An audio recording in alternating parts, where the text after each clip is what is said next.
Hello, my name is Sunny and I'm going to show you how to set up Moonlight. First things first, you're going to want to have Moonlight saved in a folder that you are not going to move. I usually have all my OBS assets in the same folder. I never move it, otherwise OBS loses it. You can re-find it again. It's not hard, it's just a nuisance. So first things first, we are going to actually set up a scene. We're going to call it Stream Starting.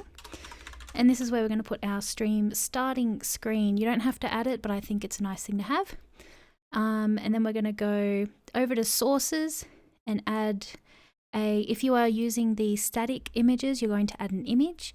If you're using the animated screens, you're going to add a media source.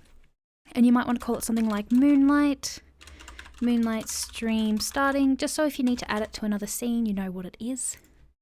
And then we're going to go find it. First, we're going to click loop because we are going to loop the media file. Then we're going to go looking for it. We're going to find where we have saved it. Moonlight. It'll be in screens. And we just choose the animated stream starting screen. Press OK. And it should be the exact right size for your screen. If you need to resize it, do so. If you need to crop it, if you have a different aspect ratio, if you hold Alt and drag, you can crop it, but you shouldn't need to. Most people stream in this aspect ratio. So that's stream starting screen done. If you don't want to add anything else, it's complete. We're going to add another scene. We're going to call this one, I'll call this one Be Right Back. We're going to do the exact same thing. We're going to add a media source. And we're going to call it Moonlight BRB. I like to use BRB. Loop, browse. It'll take you back exactly where you were. So we're going to press Be Right Back. And it'll just load straight up. And then we're going to add finally our stream ending screen as a source. Sorry, as a scene. Then we add the source. Media source. We'll call this Moonlight stream ending. Press OK, add it in, there it is, press OK. Now all we need, get rid of that guy. Now all we need is our main scene. If you're going to have a main scene and a just chatting scene, just add those. But we're going to start with I'm going to call it main streaming screen. I'm going to press OK. I like to move it up so the order goes stream starting, main stream, be right back, stream ending. You can do whatever order of sources makes sense for you. And the first thing that we are going to add is, again, a media source. We're going to call it Moonlight Background because there is an animated background. If you don't want the animated background, you're going to want to use an image source. So I believe the background is in animated overlays. We just click animated background, OK, and it'll just sit there and do its thing. The next thing you're going to want to add is the frames. This pack has the frames in sets. We're going to call this Moonlight Frames. We're going to remember to press loop. Can't forget to press loop. All of these are different. And you can test each one without adding a new source. So we're first going to try Gaming 1. I believe I named them...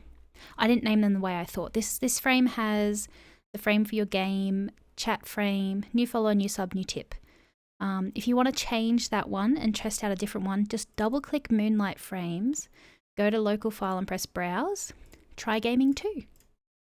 That'll have the two boxes, new follower, new sub. And then you can do the exact same thing for, I think I only have those two. I thought I had another one. That's it. That's how you add that source.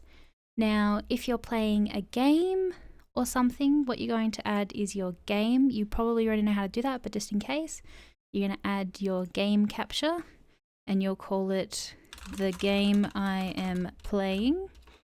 I don't know what game you're playing.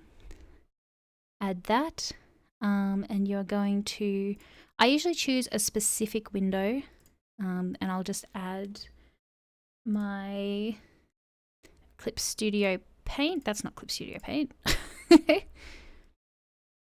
which actually that doesn't work as a game capture. I'm going to have to change it to a window capture. Clip Studio Paint doesn't work that way.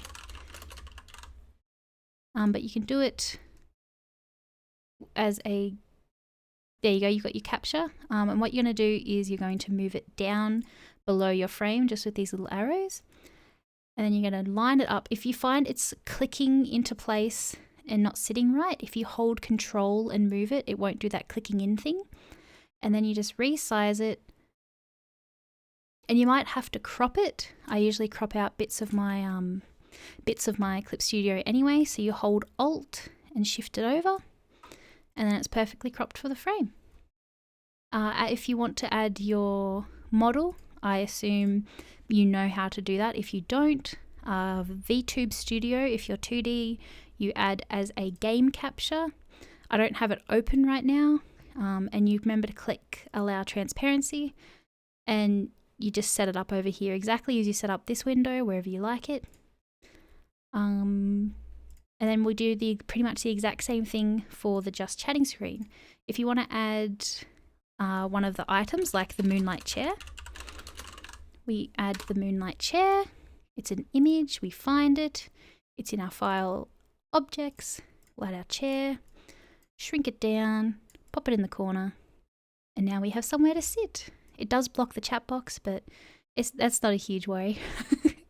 So if you want to add a Just Chatting screen, I'm not exactly sure on the etiquette of these. I don't use them. But you're going to add a media source. You're going to add existing and just pop the background in. There you go. It's ready to roll, ready to go. We're going to add another media source. I'm going to call this Moonlight Just Chatting. I'm going to remember to loop. We're going to click. We're going to find our overlay. And we're going to do Just Chatting 2 to match the first one. And there you go. You can add whatever items that you like. Just add them as images. We can add the chair in, shrink it down, pop it in the middle. We can add our table, Moonlight table. Oh, table, not tablet. I mean, both exist, but we want the table, not the tablet. And there you go. Now you just want to make sure that, like, you can change the order of the things just by pressing these little arrows down here. But you want a table to be on top, and you want your model to be in between. You can make it bigger, set it down, do whatever you like, whatever your heart desires. Once you get everything in position, it can be helpful to lock them with these little locks. Then you can't accidentally move anything. Like I always accidentally move things all the time. The next thing you're going to want to add in OBS is the stinger, which is what makes it smoothly transition from one scene to the other. So at the moment, it's kind of fading into one and the other. Over here in scene transitions, you're going to want to click on the little drop down. You've got cut, fade and all that. Go down to add stinger. We're going to call this Moonlight Stinger. Press OK. We're going to find our little file. Hello friend. And I say it's got a 1040 millisecond transition point. So it's using milliseconds, and we're just going to type in 1040 there. And if we go scroll down and press preview transition, we don't get any of the screens showing too early or too late. If we say do a transition point of 2000, you see how the cut doesn't quite work. So it does have to be 1040. And that is the perfect point for it to pretend. And then you don't have to do anything else. It just automatically works for you. If you click on a scene before the grayed out, like this gets grayed out when it's in use. If you click a scene before it's finished, it does bug out. You've got to wait for it to finish. But it's only a couple seconds. Not too long. And there you go. Now I'm going to show you how to set up the alerts. I use Streamlabs alerts just because they were what I first set up. It's easy. Let me just quickly find that for you. I'm going to get rid of the visual just for a second because I can open the website because I totally didn't get prepared before this. Streamlabs. Alrighty, so I'm gonna just quickly bring that back up. There we go. So this is Streamlabs. It's just got a lot of little bits and bobs that work nicely. We're going to continue with Twitch. We're going to say, yes, you can have my profile. I believe you can also do the exact same thing with Stream Elements. I don't know how. And what we're going to do is go over on the left-hand side, go down, there's Essentials and there's Alertbox. This is your Alertbox setup. What I do is just add the, this is the general settings. General settings here. So when you want to add the follower alert, you click on follows. You can change this. I'm not worried about it right now. You want to add the image. You want to click this little upload button. It says select image. Click on uploads, and then you can just drag and drop the alerts from here. There are static ones, and you do want to play them for 5 seconds or less. They don't loop. They should loop, but they don't. I'm not sure what's going on with that. So you just drag it and drop and it does its thing, blah, blah, blah, blah, blah. Is it going to do anything? What one did I add? Is it that one?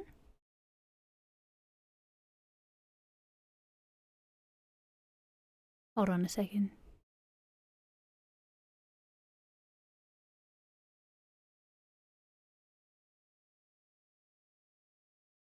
I'm not sure why they're not showing. Anyway, I hope I dragged and dropped cheer. If not, I'll just quickly drag. Yeah, I dragged and dropped cheer. So we'll choose cheer. Then what you're going to do is copy this URL. Don't share it with anybody. So I'm going to black mine out for a second. But what you are going to do is go into your OBS. Click in, I usually have my alerts just on my main starting screen, but you can have them on all the screens. You click the plus, you click browser, you're going to call this alerts, press OK, and then you're going to add your little secret link in that box. I'm going to just add that. You don't have to do anything fancy with it, you just add it and press OK. I sometimes like to position my alerts kind of here. And then if you want to test your alerts, first we're going to save the settings of this one. And then we will do a test follow. Oh, I wasn't quick enough. There it is. It's doing things. You can change the colors of that follower text. It's pretty easy. You just come down here to the font settings. If they'll open, you just change your colors. And then you go and add that alert for all the ones you want alerts for. And then you're good to go. That should be the whole pack set up, I think. Thank you for downloading Moonlight. And if you have any questions, feel free to message me and ask. I'll be happy to answer anything I have the answer for. I don't have every answer, but I try. But yeah, thank you.